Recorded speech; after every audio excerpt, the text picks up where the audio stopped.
Hello there! I just started a new project and this is something that I deal with basically every time I start a new project, so I thought I would make a simple short video.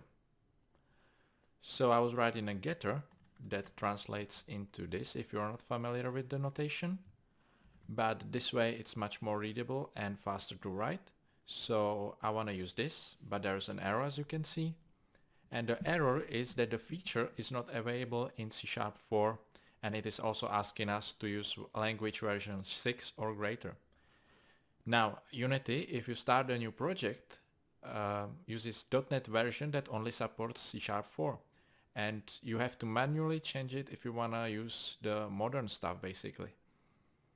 So it's fairly simple. You just go to Edit, Project Settings, and Player. Now scroll down and in configuration, change the .NET 3.5 to .NET 4.x, and then you will need to restart the project. Just keep in mind, if you are creating assets or something you want to share on the internet, it's better not to use this, since a lot of people might still use the older version and would not be able to use the new code.